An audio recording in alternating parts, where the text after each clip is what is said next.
देवगुरु classes की ओर से आप सभी मित्रों को सादर नमस्कार। जैसा कि आपको ये पता है कि मेरे संस्थान द्वारा एक YouTube पर ऐसी श्रृंखलाएं चलाई जा रही जिनमें वो बच्चा जो कंपटीशन की तैयारी जीरो से कर रहा है उसको स्टैटिक जीके के क्षेत्र में हम उन टॉपिकों पे वीडियो बना के 5 से 10 मिनट में दे रहे हैं, जिनको वो 1 2 बार 3 बार 4 बार अगर वो वीडियो को देख लेता है तो जहां से एग्जाम में क्वेश्चन बनते हैं, प्रश्न बनते हैं, जहां पे आयोग प्रश्न बनाता है, जहां पे परीक्षा एजेंसियां जहां से प्रश्न उठाती हैं उनको क्लियर कर देते हैं, वो हम बता देते हैं।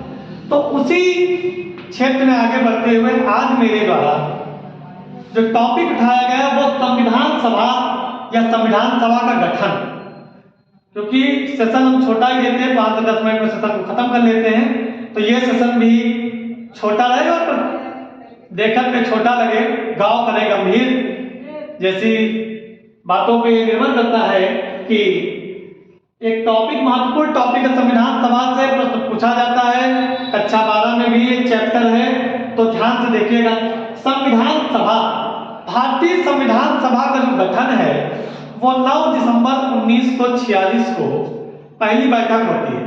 गठन होने के लिए क्या होता है कि क्रिप्स प्रस्ताव भारत आता है, अंग्रेजों द्वारा एक प्रस्ताव, क्रिप्स प्रस्ताव 1946 जो भारत में 24 मार्च 1946 को प्रभावी होता है, वो आता है और चुनाव के माध्यम से 389 सदस्यों का चयन किया जाता है।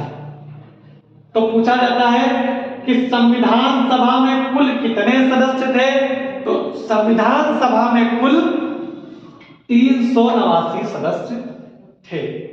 इसमें कुछ ब्रिटिश प्रांत थे और कुछ देशी रियासतों से सदस्य थे। जब कभी हम ब्रांच में वीडियो बनाएंगे तो उसमें चर्चा करेंगे, आज तुमको एक ओरल इंट्रोडक्शन में दे रहा हूं।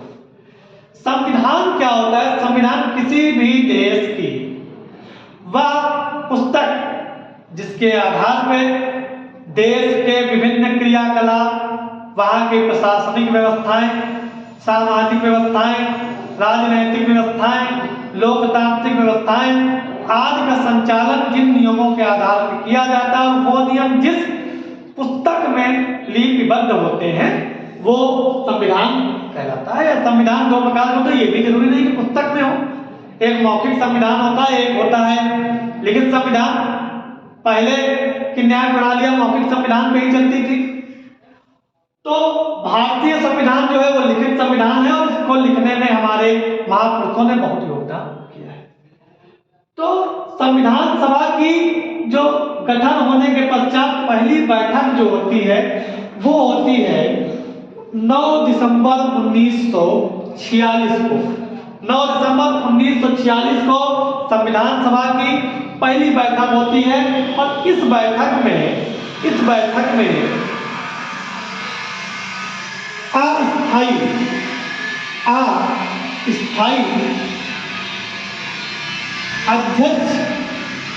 अस्थायी अध्यक्ष के रूप में सच्चिदानंद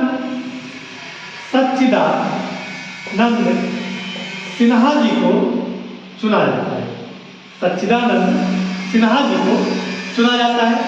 प्रश्न खूब परीक्षाओं में पूछा जाता है कि संविधान सभा के प्रथम अस्थायी अध्यक्ष कौन होंगे, तो सच्चिदानंद सिन्हा जी होंगे। उसके बाद संविधान सभा की दूसरी बैठक होती है, वो होती है 11 दिसंबर 1946 को। 11 दिसंबर 1946 की जो बैठक होती है इसमें स्थायी अध्यक्ष चुना जाता है। संविधान सभा का स्थायी अध्यक्ष चुना जाता है। किसे चुना जाता है? डॉक्टर राजेंद्र प्रसाद जी। किसको चुना जाता है? डॉक्टर राजेंद्र प्रसाद जी को चुना जाता है। इसी बैठक में टी कृष्णामाचारी जी और एक्स मुखर्जी को संविधान सभा का उपाध्यक्ष भी चुन दिया जाता है। उसके बाद संविधान सभा की तीसरी बैठक होती है। तीसरी बैठक में पंडित जवाहरलाल नेहरू द्वारा पंडित जवाहरलाल नेहरू द्वारा उद्देश्य प्रस्ताव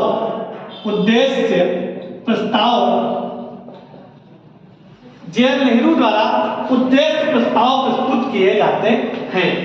तो ये संविधान सभा की पहली बैठक 9 दिसंबर 1946, सेकेंड बैठक 11 दिसंबर 1946 और थर्ड बैठक जो होती है वो होती है 13 दिसंबर 1946 को होती है। अब इन जो बैठकों से मुख्य रूप से यही 3-4 क्वेश्चन पूछे जाते हैं। पहला, अस्थायी अध्यक्ष कौन? सच्चिदानंद सिन्हा। पहले अध्यक्ष कौन? सच्चिदानंद सिन्हा। स्थायी अध्यक्ष कौन? डॉक्टर राजेंद्र प्रसाद। किस संविधान का उद्देश्य प्रस्ताव कौन प्रस्तुत करता है? पंडित जवाहरलाल नेहरू जी प्रस्तुत करते हैं। अब बात करते हैं संविधान सभा की अंतिम बैठक जो होती है 24 जनवरी 1950 को। 24 जनवरी 1950 को संविधान सभा की अंतिम बैठक होती है और इस बैठक में मुख्य रूप से 3 निर्णय लिए जाते हैं। कितने निर्णय लिए जाते हैं? 3 निर्णय लिए जाते हैं। पहला, हमारे राष्ट्रगान को अपनाया जाता है। क्या अपनाया जाता है? हमारे राष्ट्रगान को अपनाया जाता है। दूसरा, हमारे राष्ट्रगीत को अपनाया जाता है। कौन सा? राष्ट्रगीत को अपनाया जाता है। और तीसरा, भारत के प्रथम राष्ट्रपति डॉक्टर राजेंद्र प्रसाद जी होंगे। ये निर्णय संविधान सभा की अंतिम बैठक 24 जनवरी 1950 को लिया जाता है। इस प्रकार संविधान सभा का गठन जो होता है उससे ऊपर वाला पोर्शन हमने इतना डीप आज नहीं बताया क्योंकि इसके लिए हम एक अलग से वीडियो बनाएंगे। लेकिन जो 3 बैठकें और अंतिम बैठक, पहली बैठक, दूसरी बैठक, तीसरी बैठक और अंतिम बैठक से जो बनने वाले प्रमुख प्रश्न थे यही होंगे। इससे अलग कोई भी इतर कोई प्रश्न बनने वाला नहीं है। तो आप इस वीडियो को 3-4 बार देखिएगा, रिपीट करिएगा और आपके परीक्षा उपयोगी है, जांच कर लीजिएगा। कई परीक्षाओं में इन 3 मीटिंगों से प्रश्न पूछे गए हैं और इससे छोटी मीटिंग अंतिम मीटिंग है, इससे भी प्रश्न पूछे गए हैं। तो ये एक शॉर्ट वीडियो था, देखिएगा, आपके परीक्षा उपयोगी है और आपको अच्छी खासी मदद भी मुहैया कराया जाएगा। धन्यवाद।